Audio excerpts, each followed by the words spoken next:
Welcome back to the channel. In this episode, we're going to continue looking at division by division and giving predictions of where I think the teams will rank out.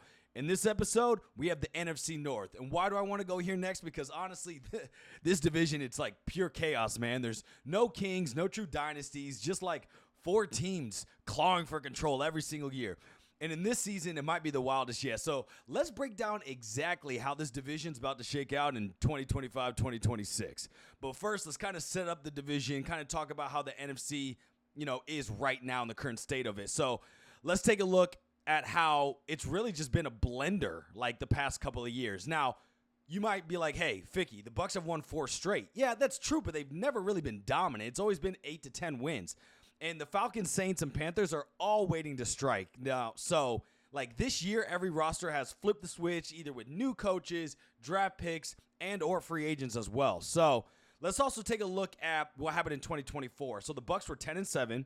The Falcons weren't far behind at 8-9. Saints were 5-12, and then you also had the Panthers at 5-12. So that's not really a hierarchy. That's a division that's full of volatility. So with that, each team enters 2025 with a different identity. Atlanta's betting on youth. Tampa clings to veteran playmakers. New Orleans is walking a tightrope between rebuilding and reloading. And Carolina is reshaping the team from the ground up. The beauty of this division is that one hot streak can really flip like everything. But is that going to happen? I think it will, because I have at number 1 on my list, coming in at 10-7, I have the Atlanta Falcons. Now, we have to take a look at the horrible deal that they did for Kirk Cousins. He signed a $180 million deal with, I think most of that was guaranteed, which is wild, especially for how old he is. But Michael Penix Jr. is starting. So that's telling you this isn't just a move. This is a full franchise pivot. Bye-bye, Kirk Cousins. And I think everybody knows that. Raheem Morris is backing up Penix, which means that they're building for now and later. And if Penix plays like he did in college, and that's a big if, but if he can, look out. So Penix gets to throw to a pretty good wide receiver corps. He's got Drake London, who's been balling out, Darnell Mooney, who's a great deep threat, and then you got Ray McCloud, who's been a slot nightmare. And not only that, the O-line's ranked in top 10 pass block win rate, which is underrated stat, and that really could help stabilize Penix's transition to a full season in the NFL. You got to keep your quarterbacks healthy and upright, so that's big. And I'm not the only one who said, well, let's take a look. I mean, I have them at 10-7, but CBS Sports set Atlanta to 7.5. So with this roster, I'm definitely smashing the over, and I may be the only one in this camp, but let me tell you why. Not only do they look dynamic on offense, right? You still have Bijan. Now, I don't know if Kyle Pitts will ever be anything, but on defense, you got Jesse Bates, who brings the leadership. While they drafted 2 rookies who I think were pretty good, what they gave up for James Pierce Jr. was probably too much. They gave up a future first, but they also got Xavier Watts in the second round, who injects speed and raw talent. And then you got, like I said, James Pierce Jr., who should be a dog in the trenches. Now, this Atlanta team allowed 28-plus points in 9 games last year. So this defense wasn't great. If you can get even just a minor improvement, this bumps them up to 2 to 3 plus wins moving into the 2025-2026 season. Also, because they finished in second, they kind of have an early scheduled gauntlet. They face 3 playoff teams in 5. Oh, sorry, the opposite. They have a gauntlet in the beginning where they face 3 playoff teams in the first 5 weeks. So they're going to have a little bit of a trial by fire. But if Penix can survive that, he'll definitely gain respect in the locker room, and this will be his team. So overall, this is the classic, leap team. The team that's in the division that was close to taking the reins, but just didn't have it the season before. I feel like they're the ones who's going to have that bump that really no one's penciled in as being the division winners. I think most people think the Bucs are going to win it. So with all that, I do have a question for y'all. Penix versus Cousins. Who would you trust more? I know I'm going with Penix because Cousins has a noodle arm, and we saw that last year, but drop your takes in the comments. Now, you're probably like, there's no way Tampa Bay is not first, then not having them second. They can't fall to third. And you're absolutely right. I have them coming in second place here at 9-8. Baker Mayfield went off last year. He had a fantastic year, and he's been solid, really. I think last year was 27 touchdowns, 9 interceptions. He had over 4,000 passing yards, and his chemistry with Godwin was real. Hopefully Godwin can come back healthy, but they were really ripping it last year. And Mike Evans, like, dude is aging, but even in his decline, he's been a red zone menace. He's basically a lock for 1,000 yards every year. And also to back him up, to counteract that old age of these wide receivers in Godwin and Evans, they went ahead and drafted rookie Emeka Egbuka at Ohio State, who brings fresh legs and definitely has a lot of yak ability. So that's good. But to say all that, the biggest concern is that the offensive continuity, because again, Baker's going to have to deal with another offensive coordinator. 3 coordinators in 3 years. And let's be honest, that churn eats at rhythm and results. So I'm expecting like a third down conversion rate and red zone efficiency to drop. Now, maybe not significantly, but you're definitely going to see a dip until they start to find cohesion later in the season. And on defense, they lost Shaq Barrett. They lost Joe Tyrone Shionka. And that puts a lot of pressure on the rookies. Now, Yaya did flash in 2024, but can he be the sole one to anchor the pass rush? Now, you got James Pierce, like I said. Oh, no, James Pierce was from the Falcons. Excuse me, disregard that. So, yeah, well, Yaya's definitely flashed in 2024, but we really have to see if this pass rush can handle that from him solely along there. The secondary, though, if we take a look at that, still got dogs. You got Winfield Jr., you got Dean who can lock things down, but this front 7, like I mentioned, might not hold the line. Now, what's beneficial to them is really their strength of schedule because it's kind of middle of the pack. But division road games are brutal, so they'll need to win ugly. Week 8, Week 14 versus the Saints could divine their playoff hopes. And you're probably like, the Saints? And I say that, yes, because those are easy win divisional games, and because I think they're going to regress a little bit, they have to lock those ones in. Question, no. Well, not really a question, more of a sidebar. Would you be shocked if trade rumors swirl around Mike Evans if the team starts slow in the beginning of the season? Like his last final ride, or maybe there's a team out there that snatches him up. He goes to a contender. I could possibly see it. We'll see what happens. But my question is for y'all, is this Tampa's last run with this core, or can they reload and make noise again in January? We'll have to wait and see. If you made it this far into the video, you the real MVP. For real. I appreciate you. And if you're a diehard NFL junkie like me, go ahead and hit that subscribe button because I drop NFL content almost daily. I'm talking breakdowns, rants, hot takes, all of that. And if you're a Bears fan like me, well, first off, I am very, very, very sorry because we have been through it.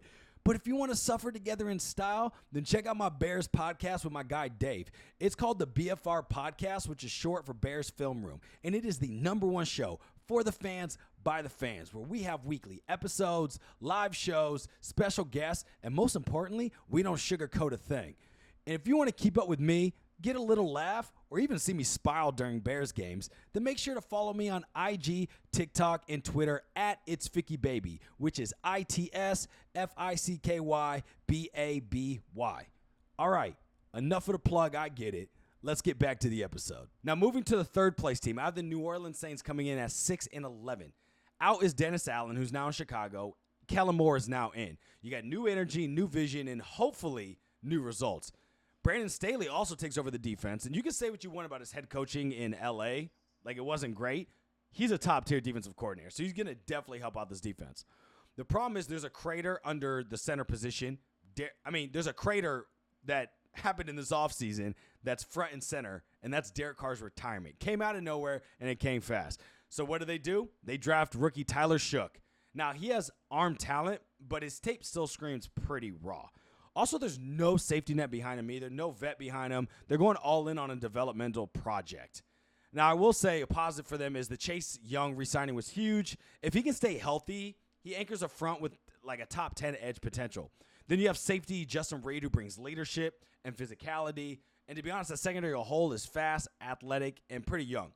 But the offensive line is a mess, and that's why they drafted Kelvin Banks Jr. Like, that obviously helps, but they allowed 45 sacks last year, and it may not be much better in pass pro. Speaking of the offense being bad, they also ranked 29th in rushing per game. Moore's going to want balance, but this running back room doesn't scare really anyone. You do have Alvin Kamara. I'm not disregarding that, but he is getting up in age. We'll see if he can stay prime Alvin Kamara or if we see a dip there. The best case scenario is this defense overachieves. Shook doesn't implode, and realistically, this is just a foundational year that you can build on the following year. So my question is for y'all, Shook, like, is he the hidden gem, or is he a wasted pick? Let me know what you think of Shook in the comments. And then coming in last place, I think to no one's surprise, let's be real, it's the Carolina Panthers at 5-12. So same record as I had them as last year, not much of an improvement. We have Dave Canales. He's on one mission. That's their head coach, and that's to fix the worst defense in football because last year they were atrocious. They allowed 31.4 points per game, and they ranked dead last. Yes, dead last in EPA allowed. Now, they did have a defensive overhaul. They extended Derek Brown, which is huge. They have rookies Scorton and Princely on the edge, and then they got safety Moreg, who joined from Vegas. So that's a complete renovation, but also there's high risk with that. Over 70% of this unit has never started an NFL game. And then you got the big piece, probably the biggest impact piece, and the biggest question mark for this team, Bryce Young. He's the reason to believe that they can maybe make a bounce because of how he played late in 2024. But we can't argue what we saw for a year and a half as well. Like, he definitely was being labeled as a bust already, and then he kind of saved himself with the back half of 2024. He looked better with, like, intermediate throws and when he was outside the pocket, so that's great. And because they, kind of have more faith in him than what they had before, they went ahead and got him some weapons, right? The year before that, they got, not Keon Coleman. He went to the Bills. Oh, why can't I think of his name? Country Boy, the wide receiver. But honestly, I don't think he had that great of a rookie wide receiver campaign. So they went down and doubled that wide receiver and getting T-Mac, so Tetaroa McMillan, in the first round, I think at pick 9. And also they have Jalen Coker, who's route running last year, kind of popped on film. And then they got tight end Tommy Trimble. He's a sneaky breakout candidate if Cannell can use him right.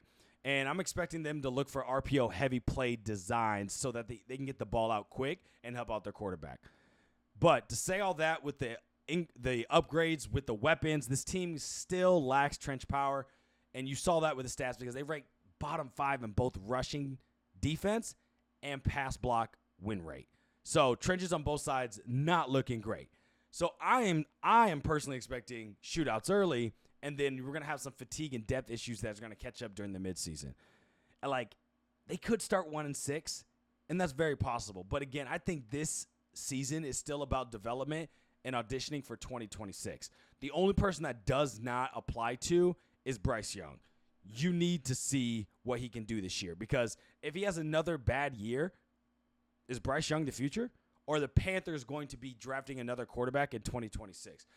Drop a fire emoji if you actually believe in Bryce Young. I'm kind of on the fence. I need to see another year what he can do, but I'm not throwing in the towel. So there's the 4 rankings. Let's just go over them again. We have first in the division, Falcons at 10-7.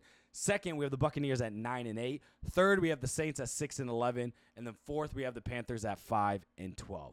So looking at this division, what I'm taking away is the Falcons are betting big on upside. And if Penix can pop, this might dominate the NFC South for years. And the Bucs have just enough to stay relevant, but unless their D-line surprises us, their ceiling is kind of capped. Also, you got to be wary of the Godwin injury and how I'd say 100% he comes back. And then Saints, looking at the Saints, they need identity. New staff, young quarterback, shaky line. They're definitely at the start of a long-term reboot. I think it's a true rebuild and not a retool, but they might say differently. And then speaking of rebuild, I still think the Panthers are in full rebuild deal. Panthers are in full rebuild mode. Jeez. And they've got raw talent, but the raw talent doesn't win games in November. They're at least another season away. So this division's future hinges on quarterback development. You got Penix, Young, and Shook. They could all flip the South upside down by 2026. This year, though, it's all about development. So let me know, though, who's your top 4? Who's 1? Who's 4? Let's see who gets it right in December. Let me know in the comments. And if you enjoyed this episode, make sure to like and subscribe and hit that notification bell so you don't miss out on more daily NFL videos. And remember, stay sharp, stay dangerous, and I'm out. Peace.